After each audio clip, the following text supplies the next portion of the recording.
Though it may be 60 something degrees here in New York, Anthony, we're going to the warm weathers of the Caribbean and Latin America today, aren't we?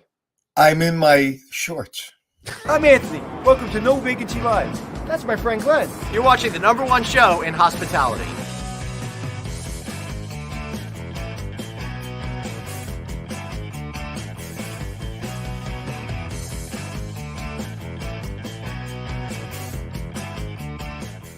Hey everybody, welcome to the one and only No Vacancy Live. That's the incredible Anthony Melchiori. I'm Glenn Hausman. Super excited to be here with everybody today. Anthony, I'm thrilled because, again, it's a new year. We had one show yesterday. We're really getting going now. How are you feeling about how you feeling today? So you said super excited and thrilled all in one sentence. That's a lot of excitement. I am, man, because you know what? Yesterday I was tired and exhausted thinking about the year. Today, I'm more hopeful. I'm more excited, more into the possibility that a new year brings. So I'm feeling good. Yeah, I kind of live in the middle. I kind of live like, just gratitude, and we're lucky to do this. And it's 2023. What is it? It's March already, right? Listen, you joke, but it probably will be in about 20 minutes, the way that last year went flying by. All right, so one of the cool things in the last year, and yesterday we were talking a little bit at mergers and acquisitions, was a huge deal where Choice Hotels purchased Radisson Hotels Americas, and that's completely changing the entire company, particularly here in North America, Latin America, and the Caribbean. So today I thought it'd be really interesting to learn how that's going to change things, what the emphasis is going to be, Anthony, in 2023 for our friends down there. And to bring us through it, we got Alex Mai, head of development with Choice Hotels down in the Caribbean and Latin America. Alex, so great to see you. Hey, Glenn. Hey, Anthony. Happy New Year to you guys. Happy New Year. It's funny. Before you came on, I was going to ask Glenn a question before he put you on the screen. And the question was, how many more hotel mergers will there be before we have a Speaker of the House? Yeah, that's hard, right? Yeah. That's pretty funny, Anthony. So, Alex, thanks so much for joining us. I think the natural start is reflecting back on all the massive change of the last year. What has that meant to you personally and professionally? Well, thank you, Glenn, for asking that question. And first, I want to ask you that question about Anthony. We have two great speakers right here on stage. So why do we need another speaker in the house, right? I mean, right. That's 100%. I agree with that entirely. Yeah. I think, Anthony, I would love that job. It'd be really great to wake up to Twitter and half the world hating me every single day. That'd be amazing. Well, I live like about 30 minutes from the house down there. So in DC. Oh, cool. So it's funny. But answering to your question, Glenn, personally, I think it's been a year of changes. Like many in this industry, I've joined the Radisson brand at the beginning of 2022. And after a few months, there's been some changes with the Choice acquisition. Yeah, a little bit. It's been a little bit, right? It's been a year. It's been a year of incredible changes, personal and professional. But from a professional standpoint, I think this merge has been a blessing from a developer standpoint, right? I mean, I joined a brand that is well recognized worldwide, and now is part of a huge monster called Choice. Right. And now we are from a 600 and some hotels of Radisson Hotel Group Americas. Now we became part of something that is over 7,000 hotels worldwide. So from a standpoint and of Latin America, that's what I'm in charge of developing. I think it's going to be great, a great 2023 and beyond. I think we have a lot of goals, a lot of great aspirations, and enter different type of markets. And we have now, between Choice and Radisson brands, 23 brands to sell. That I'm not saying that I'm developing all 23 for Latin America. I'm going to be very selective as to what brand we're going to bring in. But I think it's going to be just positive coming out of the pandemic. I know we're talking about recession and everything else, but I think it's going to be great for us as we move forward. Right. Interesting. So I think naturally I've got to ask you is, what are you thinking about? What is your strategy going forward? Well, our model, as you know, it's 100% franchise, right? So I think that enables owners and operators to actually come together into a fun place and select who the operator is going to be for our brand. So that's always been a plus for our brands, for Choice brands, obviously, and Radisson as well. So I think our strategy will be to untap into destination and markets where Choice, prior to the acquisition of Radisson, didn't have access to the upper upscale. And some vice versa, I would say. And vice versa. Yeah. Absolutely. I mean, the mid-scale, the Choice is bringing to the table for our brands now altogether, it's going to be a win-win situation. And I think, for Latin America, Alex, I want to share with everybody a little bit more context on all of this. When these two companies came together, it was really one of the best matchups you could possibly do. When companies out there, obviously, some of you know this, some of you don't, you're looking to acquire a company that's going to maybe help fill your gaps or give you some access to new places.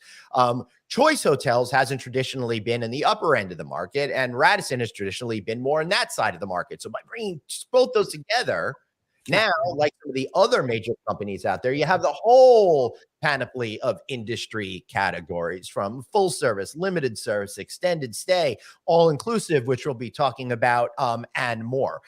And Alex, I think it's also probably unlocked a whole new group of owners, operators, and developers that you could start meeting with as well, correct? Absolutely. And not counting the fact that, as you know, Choice with the Ascend Collection brand has been kind of the pioneer of the soft brand invention, right? He literally means pioneer. I always say this, the first one to come out of it in the industry, think 2009. Don't let any other brands claim that one. I agree. That's why I brought it up. And I think, and the success that Ascend has been in the US, I think will be kind of duplicated with some or two successful soft brands that Radisson has brought to the table, which is Radisson Collection and Individuals. Just out of Individuals, we signed over 15 hotels in Latin America with a group named Ferranda, right? And we opened 8 of them last year between Colombia and Panama, and we are scheduled to open 6 more this coming 2023. So I think there is a huge opportunity for us to develop in countries where we're not present, countries will continue the relationship with some big groups like Atlantica in Brazil, Real in Central America, and I think Mexico obviously is going to be one of our main goals for this year. Conversion is going to be a huge focus of mine and my team over 2023 as well. And how much different, or what are the differences between developing in where we are in America to Latin America? What are your biggest challenges, and what's a little bit easier and what's a little bit harder? Right. I think harder. I think it takes a lot longer to do deals in Latin America. Prior to joining Choice and Radisson, I was 14 years with Hilton, and I can tell you that transactions doesn't happen as fast as in the U.S. In U.S., sometimes like state like Florida, I mean, you just grab a ticket and wait for your turn, right? To pay full franchise fee, full application fees. In Latin America, there's a lot more negotiation just for the LOI part of it, not even talking about franchise license agreements, right? So it's a longer process. A lot of the negotiation happens over dinner. And dinner in Latin America, as you know, it's 11 p.m. It's not 6 p.m., right? So So I didn't understand what you said in reference to you take a ticket, you stand in line, but there it's much more about negotiation. But you said something prior to the franchise, you do something. I didn't understand what that was. I didn't really understand the difference between doing in Latin America and doing here in America, where what's the biggest? You said you have to have dinner and it takes longer, but there was a process that you said, and I don't think I caught that. Well, the process, I mean, mostly what I was referring to, it's a longer process where you do the LOIs piece of it that typically in the US is not even negotiated, right? You send your intention letter to the owners, they accept the terms, and you go to franchise license agreement with small red line changes, just because there is a huge demand. There is a lot of people standing in line to open one of our mid-scale franchises in Florida, for example, right? Which is a huge state for those. Latin America, it's a little bit longer. So just the initial part of the negotiation, it takes a lot longer. And it's, our Our investors are, a lot more evolved as far as many of them have second generation developers. They have been to Cornell, to Harvard, to big Ivy League university in the U.S., and they go back to their country and they try to develop different type of business that perhaps their father had started. So I think it's we have to be very flexible, very understanding of what the local cultures are, what the regulations are from a legal standpoint, to having franchise disclosure document to be signed before getting into some kind of agreements. Right. Interesting. I don't know if that answered your question, Anthony. That answered my question because I didn't understand the process of getting the contract, and I understand that basically there's some red lines and then it goes. Where I was confused, whereas that contract becomes a lot more of less than redlining and more of no, this is the way we want to do it, and a lot more changes. I understand. And one more thing that I wanted to share with you, Anthony, as well, is that even American companies where everything is done in English, to do business in Latin America, sometimes you have to have a bilingual section of the contract. That although everyone perfectly understand English and they're capable of signing English, but it's good to have a bilingual document that actually they'll feel a lot more comfortable sitting down with you and signing a document when it's in both languages. Fascinating. So how's it been for you personally to go 14 years with one brand and now coming on to another brand? I mean, how has it been for you? How's that transition been? Oh, it's been great. My 14 years with my previous company has been fantastic. A great team of highly capable individuals. They have done great jobs. But sometimes in life changes are good. For me, it's been a blessing. I've enjoyed the Radisson, not even knowing at that time that we were going to be merged with Choice. Right. Even though the discussions were already happening at that point. They were already happening months in advance, but I wasn't aware, obviously. And obviously, there is a little bit of uncertainty at the beginning. The full merge piece of it, it's almost completed. It's taken us, several months, but it's a long process. But I think, at the end, it's super exciting to be part of this company. I think the opportunities for me and for both Choice and the Radisson brands are humongous. Yeah, it seems like, each brand kind of reached the Peter principle where they couldn't really go forward until they both merged together for different reasons, almost the opposite reasons. So it's really fascinating. Yeah.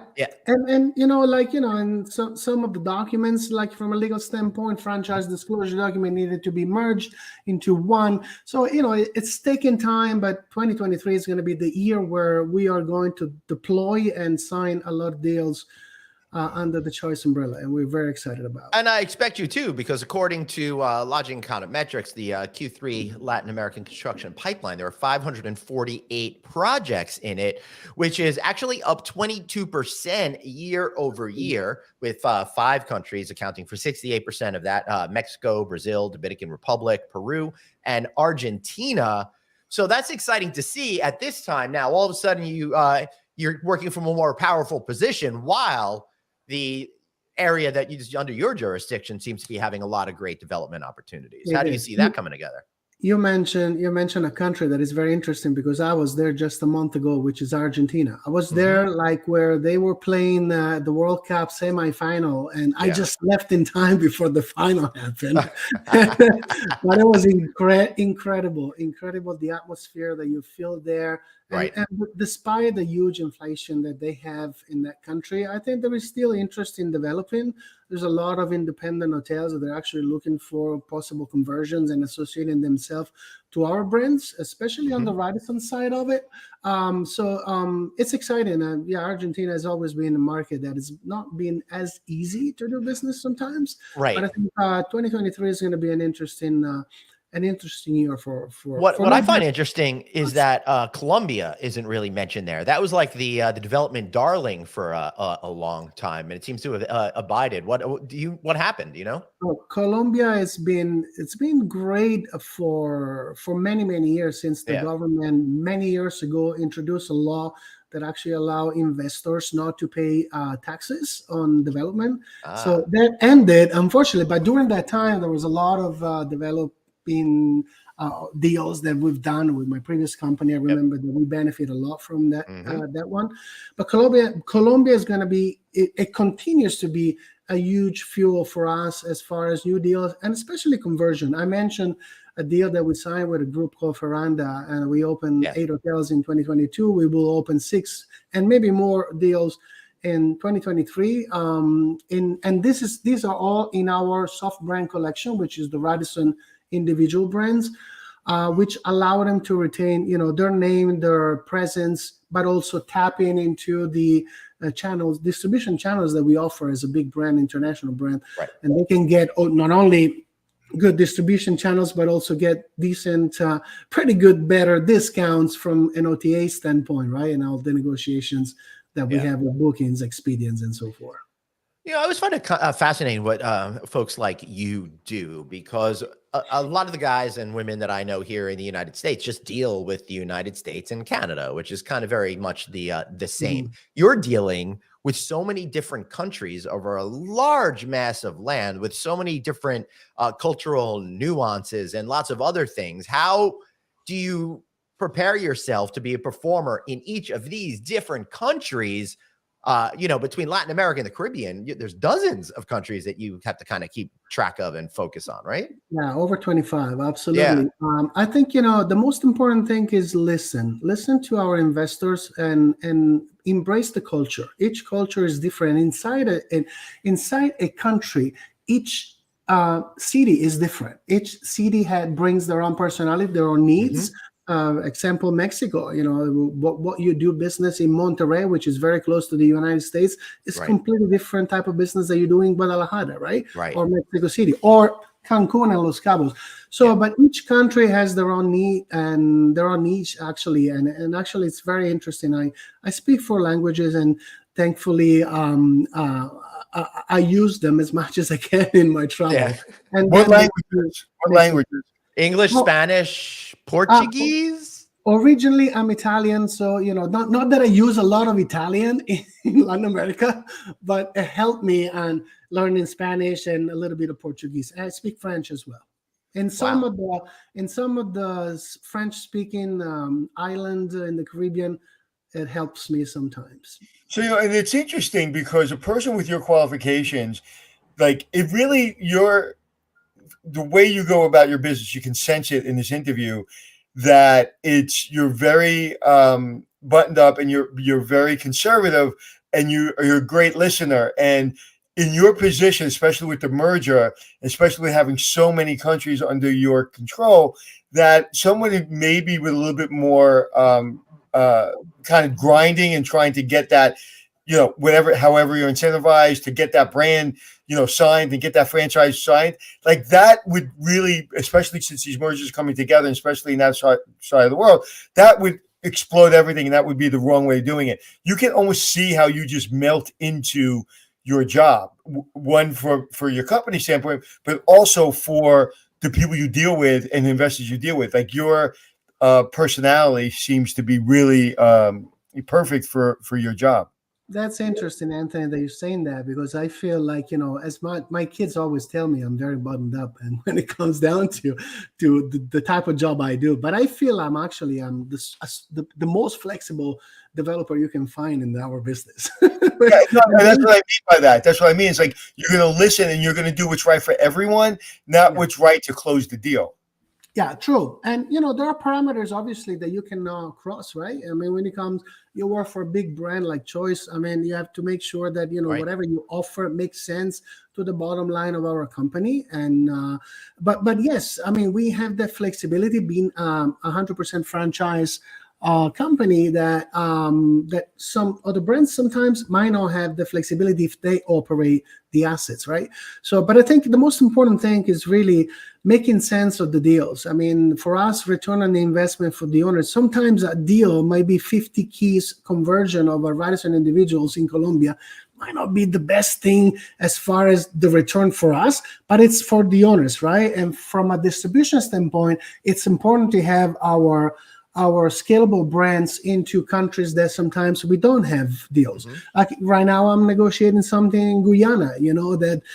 Is it right an aspirational place to be like Mexico, Colombia? Perhaps not, but it's important to have stuff in each country of Latin America, and especially the islands as well. It's not obviously the main interest is Dominican Republic and other islands over there, right? But there are many opportunities for many brands to actually do business with. And you never know what island is going to blossom. I mean, we've all seen it over our careers. Like an island that was an afterthought now becomes the hottest island in the world. So you never know. True.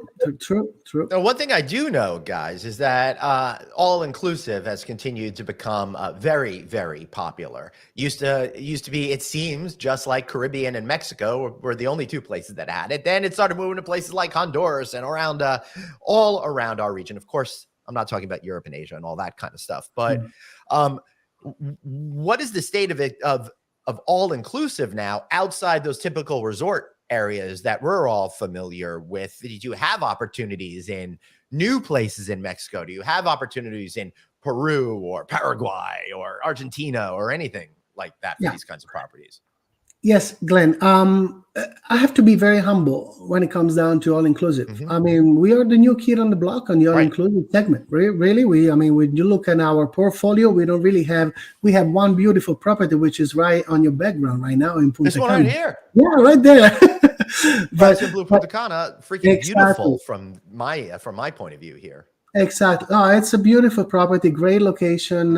It's managed by Aimbridge, and I think but I have to be humble. I need to understand that entering that market, and especially entering that market, which is highly competitive, and entering from a franchise standpoint where we don't manage, I need to make sure to make the right decision. Meaning, I will be entering the all-inclusive market, and I'm in a lot of talks with operators that they are in the all-inclusive arena that not necessarily are associated to any other brands. You've seen in the past many mergers. Most recently, a hotel company that's been doing some major acquisitions has been scooping up these types of properties. The whole portfolios. Yeah, exactly. So the way that we will be successful in doing so is associating ourselves with expert of all-inclusive, that they're currently there, they've been there for many years, they understand the market, they understand how to operate, and then we will give them the tools and resources they might need to penetrate some of the US and Canadian markets, sometimes the European markets, and where we can plug them into our brands, give them the flexibility that they need from a business standpoint and from a structural standpoint. We're not necessarily, I'm looking at properties and companies where they are not only just established, but also they have good presence and good property. They don't necessarily require a huge PIP in order to convert, right? On that, I've got a question coming up from somebody that's in the same kind of vein. But sorry, Anthony. But what I'm curious is, since you're not like a brand that's an all-inclusive brand, right? Yeah. But this one happens to be, and I don't think any others are that I'm familiar with. So then how do you go about creating what a PIP is even for? And what are the types of things you're supposed to have and the infrastructure that you need to support an all-inclusive environment as opposed to what we're all typically used to? Great question, Glenn. I think I'm gonna go developing this into different sections: hard brands and soft brands. Yep. On the hard brand side, I think there are two brands in our portfolio that I think they're very well suited to enter the all-inclusive markets, and those are the Radisson Blue brands, which is right. One of them is behind you. The other one is the Radisson Red. In a way that the lifestyle element of red, I think it's really well designed to enter some interesting market, not necessarily 1,000 keys, but perhaps something smaller into a lifestyle that actually can be an all-inclusive. The other part of the deal that I think I'm going to be working on it will be on soft brands, right? Collection, individuals. In some cases, Ascent might be into the picture as well, depending on the type of properties. And so, which means from a pitch standpoint, I'm going to be working with operator that they have perhaps 6, 7, 8, 10 hotels portfolio, right? And their own brand, they're operating their brand, they're doing it well. They need more exposure, they need more performance from a distribution channel standpoint. And that's when, if the properties are the right properties, I'm going to go in with individuals, collection, and the PIP was going to be minimal, really small. It has to be a PIP related to what the cores of the brands are, but I'm not going to ask him to put millions and millions of dollars in doing a restructure of a property that is already in good shape. What they really need is distribution at the end of the day, right? And we're able to give them that kind of distribution. And I think that's where some brands get caught up the last 10, 15 years, where they need to have the owner come to their standards, where it's not really, the hotel doesn't really need it, but in order for the hotel brand to feel like, whole, they have to have the owner spend money that necessarily they wouldn't spend. And I think that that's kind of gone the way of the that's gone to the wayside. One, because of Ascend has been that, soft brand that kind of was able to feed that need and say, we don't really need to be a PIP. You kind of design it the way you want, and we'll give you that distribution. And that's really the way it's gone. Let me back up a little bit to the all-inclusive. What is the sweet spot for an all-inclusive for an owner, as far as from a profitability standpoint? How big is too big? How small is too small? Good question. I like that.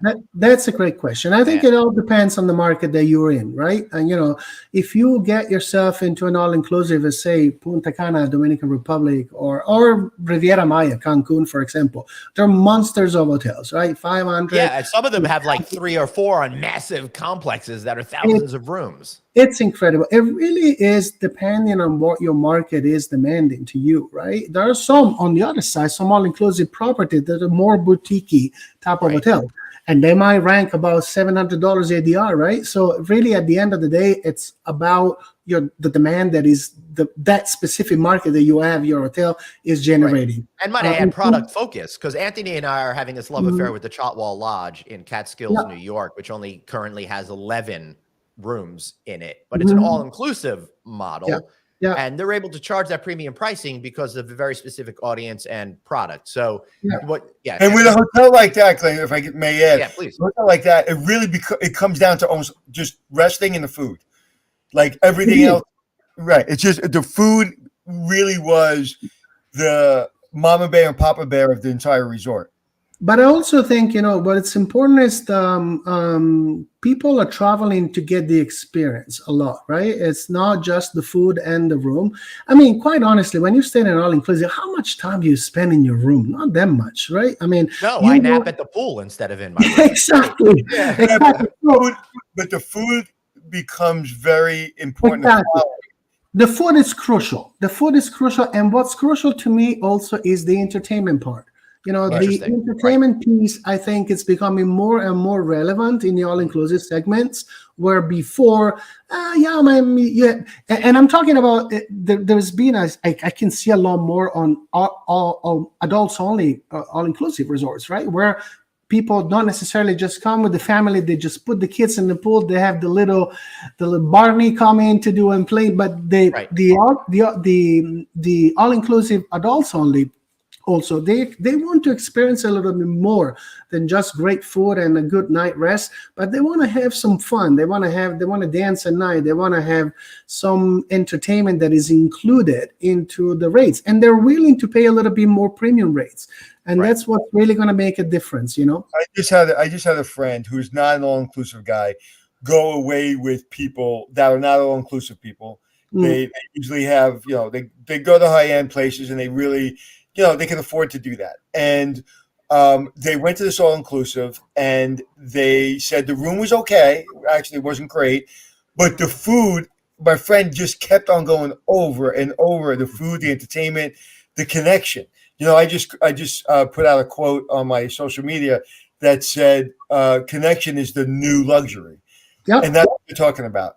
And I think also, yes, and one thing that I didn't mention that is also more and more coming into place into all-inclusive is the wellness piece, right? Everyone, I saw your your show like a couple of days ago where you were saying, how you work out 3 days a week, Anthony, and I think that's important. The wellness part, having a good gym in the place and having a place to do yoga, Pilates, and it's going to be more and more important. And that's not just uber luxury type of resorts. A regular all-inclusive on the upper upscale segments where they're willing to pay a little bit premium, but they have all the elements, including the wellness.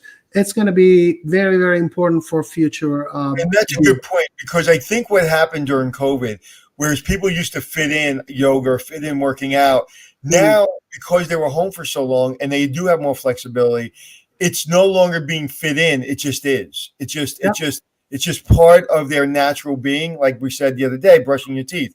It is what it is. Whereas before, when we had these busy lives, and a lot of time artificially busy because we're running around when we really don't need to be. Yeah. And, now it's just part of the way you live. So it's got to be the way you travel.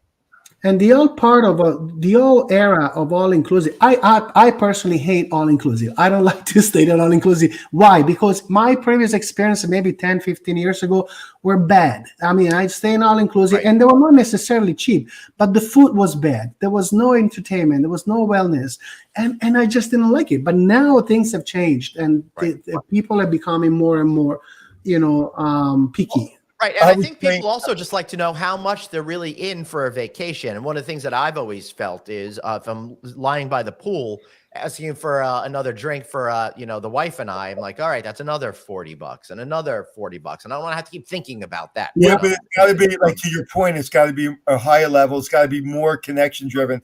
I was somewhere, we were doing a show and we stayed all inclusive overnight as we're shooting. And my team said, hey, we're going to go to the bar. It's all inclusive. It's all paid for. I was like, I hate all inclusive. I'm not going. I said, all that happens is people throw up on each other. I swear to God. Oh, so you've been to hotel industry cocktail parties. So I get up the next morning and I go, how was the bar? It's like, we didn't go. I said, why? Because as we were walking over to the bar, somebody threw up on somebody else and there was a fight. That's the all-inclusive we think of. That's not what the all-inclusive is today. Yeah, no, not at all. Absolutely. And that other big brands that they are actually operating, they're all inclusive. They made a big point about, bringing the F&B piece a huge focal point of their hotels. Right. That's not our case, but I want to associate with operators that actually think that way, because I think that's what's going to drive rate and occupancy at a level that, we want. Right. But it's got to be virtuous circle, right? They've got to be good to you. You've got to be good to them. Finally, Kyle, I'm getting to your question here. As you expand into different markets, what type of support are you offering as a brand, and how are you helping with quality control and all of that kind of stuff? Yeah, that's a great question. Absolutely. We have a huge piece of what's called brand management, right? Where we control really the quality of the services, the quality of the operators. And it's going to be a win-win situation when you don't operate their brands, but there are some brand standards that you have to follow, right? So it's all about making the right choice as to who our operators are going to be. And I'm not just talking about all inclusive, I'm talking in general. Okay. Right. I can bring like, for example, this year we opening a great Radisson Blu in Santiago, Chile. And, we want to make sure that, the operator, which is one of our bigger operators, it's actually able to run a Radisson Blu in the upper upscale segment in a city where you can drive different interesting rates. So I think it's all about control. It's, Choice has been great over the years and maintaining a good quality control over their franchise. And even though it was more on the mid-scale segments, but now bringing the 9 Radisson brands on board, it's all a matter of fine-tuning, finding the right operators, and be persistent. You can't just lay back and just say, oh well, we have an operator, they're going to do it. No, you need to have their own personal control, quality control from a brand standpoint. I apologize. As these companies, whether your company or other companies, get bigger, like a Choice brand was, what you're going to get. Whereas a Radisson brand is like, we're going to get something different, but we're not exactly sure what we're going to get. Now it's really, I think it's surprising the guest and connecting to the guest with something they may not expect, but it's different and it's more interesting. And it's, wow, I didn't realize that that's what I was going to get. And I think this typical cookie cutter kind of franchise model Yeah. is because of, again, getting back to Ascend and now the soft brands. I think it's just flipped on its head. I think the cookie cutter model works very specifically in very specific markets for very specific reasons, whereas before everybody was rolling that out. I think people are now realizing that is just a very small tool in our toolbox now. And cookie cutter model doesn't really work, especially in Latin America. And this, I mean, goes for everywhere, right? But I think especially Latin America. I mean, I remember many years ago, going into one of my hotels visiting, and we were serving breakfast that typically served in Alabama and Tennessee, and that sausage and gravy. It doesn't work in Mexico, right? Right. You have to have different type of local flavor. You have to appeal to what your customers are. And you mentioned something really interesting, Anthony, and which brings back to what I said at the beginning about one of the brands that I'm most excited about developing in Latin America is the Radisson Red brand. Although it's in a lifestyle upper mid-scale type of brand, but I think it's a brand that is well versatile and able to be transformed into a downtown Chicago type of exciting, sexy type of brand. Hey, listen, I've been to the one in downtown Minneapolis, and that property is awesome. They nailed it. Yeah. Yes, and you should see. I mean, we opened many also in Europe. But there are super cool brands and super cool hotels, and I'm really looking forward to bring that into city like Buenos Aires, Mexico City, areas where Bogota, of course, area where that brand is not known but has enormous potentials. Would you say doing business there is more emotional, that the owners are more emotional, the hotels, the people that travel are more emotional, more kind of just, listen, I'm Italian, so I understand, it's like if we're not hugging and eating and drinking wine, we're not living. So do you feel like it's just a different atmosphere to do work in? You have to make an offer that they cannot refuse. I'm just joking. But yes, it's very emotional, but also there is a lot of institutional owners there as well, that they are money and looking at the numbers, right? But yes, when it comes, there's a lot of individuals owners, especially when we're trying to convert independent hotels that have been independent for a long time. They've been the biggest deal in town. And maybe it was just a bigger deal in town, but now they're trying to expand. They try to get more business as local business is going down. But yes, when you sit down with those owners, you have to understand where they're coming from, their history. I do a lot of research before sitting down with anyone, and not just from a due diligence standpoint, but also to understand what is their background, what is important to them, right? And absolutely, that is absolutely true. And would you say it when you first got into the business, it was like, this is what we have for you, and you're going to fit into this? Whereas more like, what are your needs, and how can we fit into you? Do you see, has that shifted dramatically? Absolutely. What we bring, we are the big guns coming here. This is what we have. Leave it or take it. No, it doesn't work that way anymore. We really have to listen to what their needs are. And make ourselves somewhat flexible. And when I say flexible, I'm not just talking about terms, right, on the deals, which we are flexible on terms on deals. Key money. Are you talking about those yoga programs then that you were mentioning a few minutes ago? Yes, we're talking about the yoga program. No, but we're talking about also flexible as to from a structural standpoint, right? I mean, do they have the money? Say, I want a property. I really like it. I love the location. I think I can make a difference entering with one of my brand. But realistically, do they have the money to do all the changes that our brand needs it? So maybe that's not the right option for them, right? So, but yes, it's more what we bring to them than what they bring to us. At the end, it's a win-win situation. We want to make sure that we are signing good deals where we make money. But as far as, also getting the right distribution and the right name out there, it's important for us what we bring to them.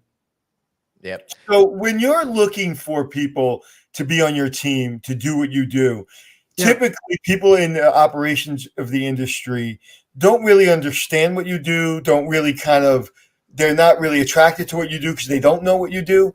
So how do you attract, and I would imagine you have an experience, and if you do, please share it, where you took an operator who was kind of, in the throes of it and just was their focus.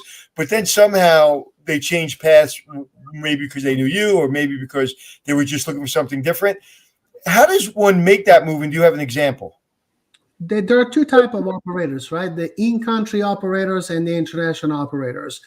In the past, when you go to certain countries in Latin America, international operators like US operators, like right now, we're seeing a lot of US operators a lot more interested into signing deals in Latin America.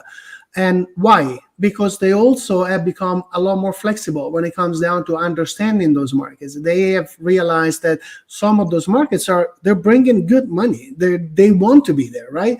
And somewhat the U.S. market is somewhat in some areas saturating, and they need to find new venues of business coming in. So you have to really understand also the local operators. How much do they understand that business? What do they bring to the table? Are they willing to accept an international brand and some of the standards that an international brand is bringing?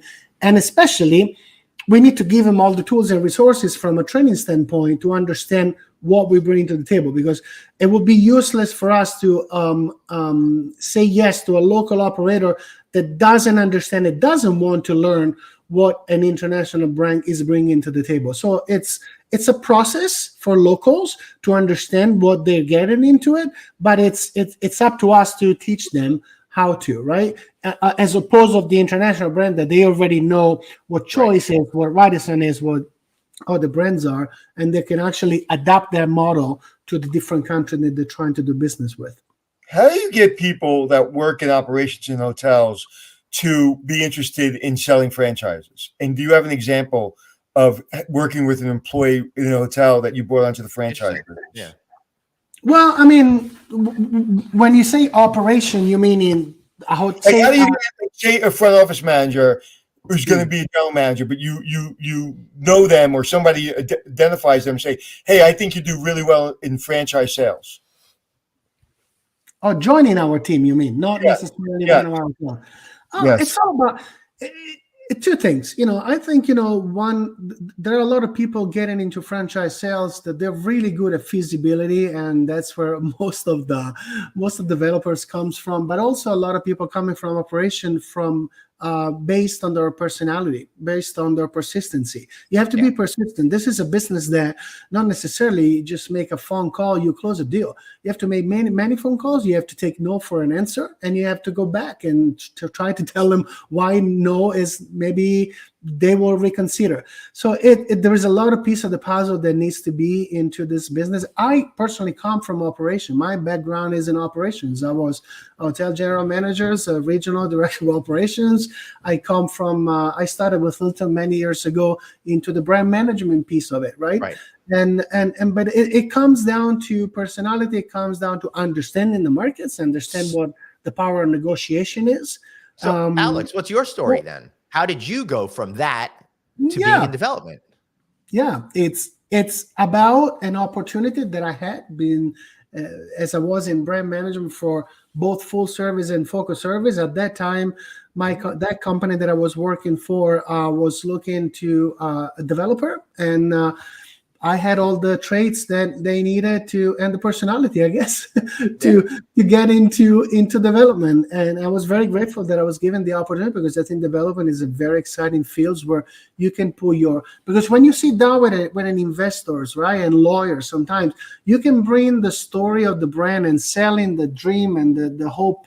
But also you need to bring some facts, right? And the facts come from the operational experience that you have throughout the years.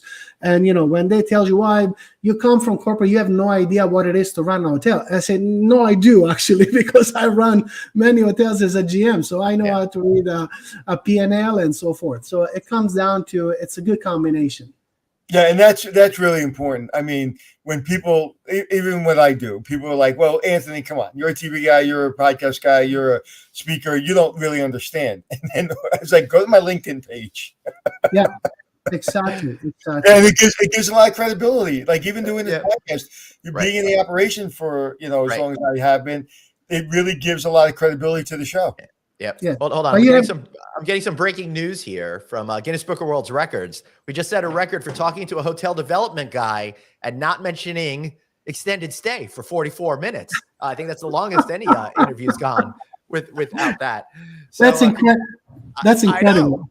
I know. So, but before we wrap up, I got to ask you about the extended stay thing. I was fortunate enough to be part of Choice's opening of the Everhome Suites in September out in Corona, California. So that was exciting. Plus, Choice has other brands, Mainstay, Woodspring, Suburban, and that sort of thing.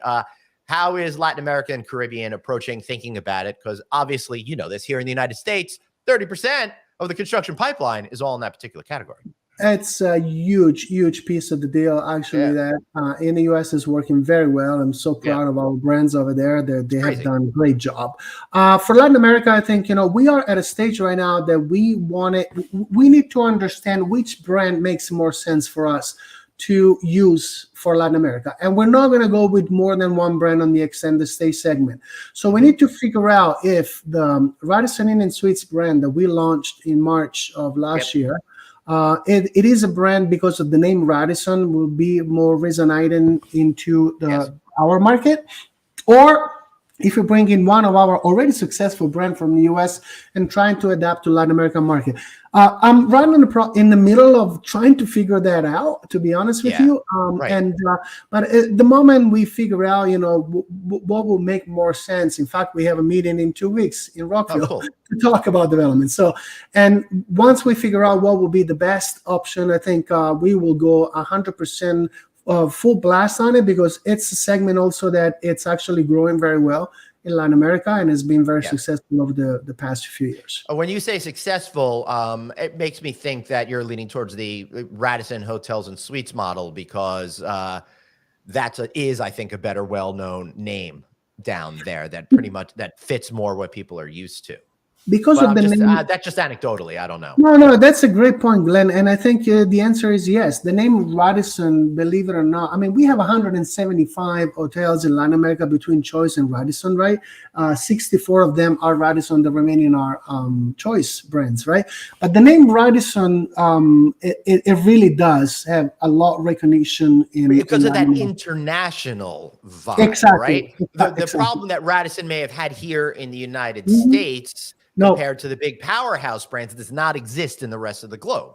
No, and that's the reason why also I'm heavily pushing Radisson individuals, Radisson collection on the soft brand in Latin America more than, and I'm saying that Ascent is an incredible, successful brand, huge, right?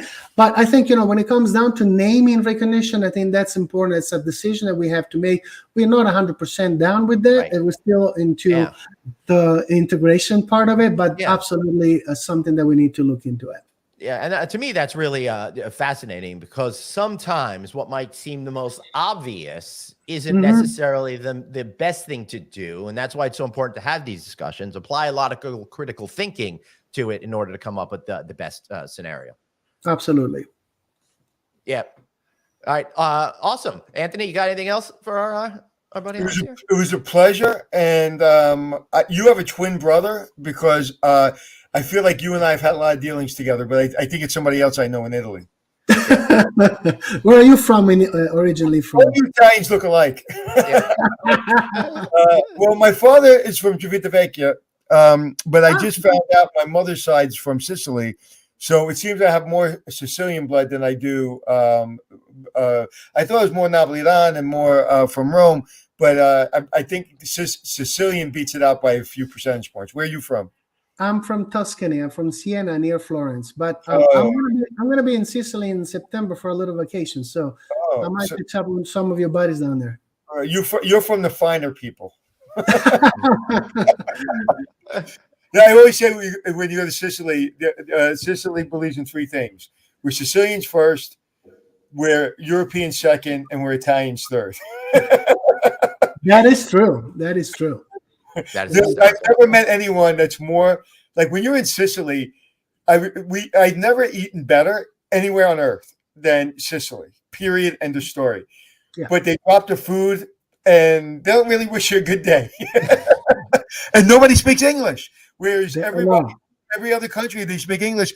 They don't want to speak English. They don't care if you like.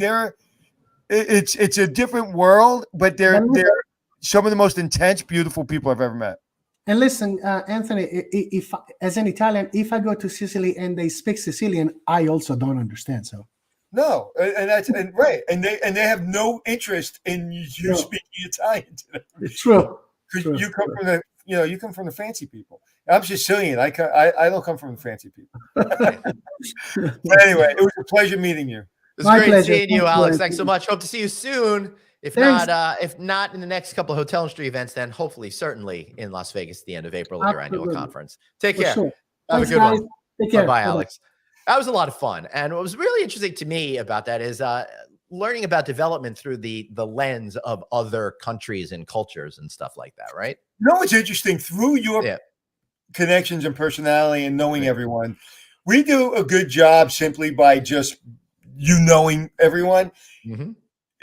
That he is perfect for a guest on the podcast. Right. He has personality. He obviously is very articulate, and he has tremendous experience. He's like the perfect podcast guest. So you see these other podcasts that some of them try challenge us for guests, and they're just boring. Some of them are very good, but some of them are boring. And I think it's because they're guests. I think most of our guests are really interesting people and can really kind of take the whole hour by themselves. He was a perfect podcast guest. I think that is the perfect subject for our next podcast. No vacancy without Anthony and Glenn. I like that. It's a lot less work. I can get behind that one. But while we still are doing this job, why not check us out online? Listen to us on Apple Podcasts, iHeartRadio, Stitcher, wherever you get your podcasts. We are there. And if you happen to be out right now getting that exercise in, listening to us in your headphones when you get home, give us a good look. See, watch us on LinkedIn, Facebook, NoVacancyNews.com, YouTube. You know where to find us. We are there. He's at Anthony Hotels. I'm at Traveling Glenn. Thanks so much for being here. And remember, you've got one life, so blaze on and be kind to yourself. see y'all next week.